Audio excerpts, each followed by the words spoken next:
ওরে কবি, সন্ধ্যা হয়ে এলো, কেশে তোমার ধরেছে যে পাক। বসে বসে ঊর্ধ্বপানে চেয়ে শুনতেছ কি পরকালের ডাক?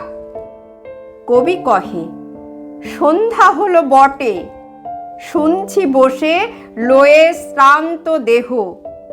এপারে ওই পল্লী হতে যদি আজও হঠাৎ ডাকে আমায় কেহ, যদি হোথায় বকুল বনচ্ছায়ে মিলন ঘটে তরুণ তরুণীতে, দুটি আঁখির পরে দুইটি আঁখি মিলিতে চায় দুরন্ত সঙ্গীতে।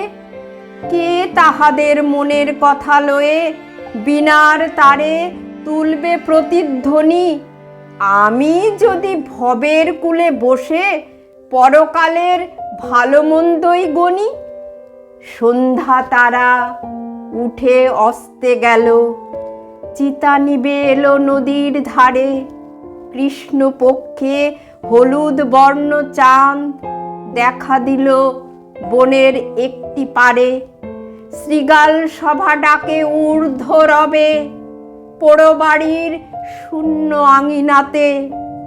এমন কালে কোনো গৃহত্যাগী হেথায় যদি জাগতে আসে রাতে, জোড় হস্তে ঊর্ধ্বে তুলি মাথা, চেয়ে দেখে সপ্ত ঋষির পানে।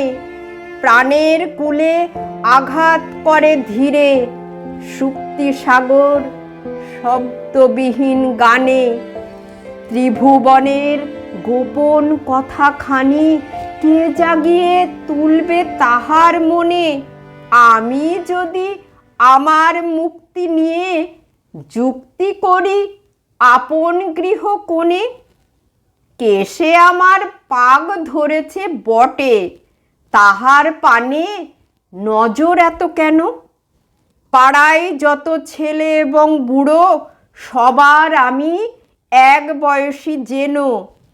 ওষ্ঠে কারো সরল সাদা হাসি, কারো হাসি আঁখির কোণে কোণে, কারো অশ্রু উছলে পড়ে যায়, কারো অশ্রু শুকায় মনে মনে। কেউ বা থাকে ঘরের কোণে দোহে জগৎ মাঝে, কেউ বা হাঁকায় রথ, কেউ বা মরে একলা ঘরের শোকে জনারণ্যে, কেউ বা হারায় পথ। সবাই মোরে করেন ডাকাডাকি, কখন শুনি পরকালের ডাক? সবার আমি সমান বয়সী যে, চুলে আমার যত ধরুক পাক।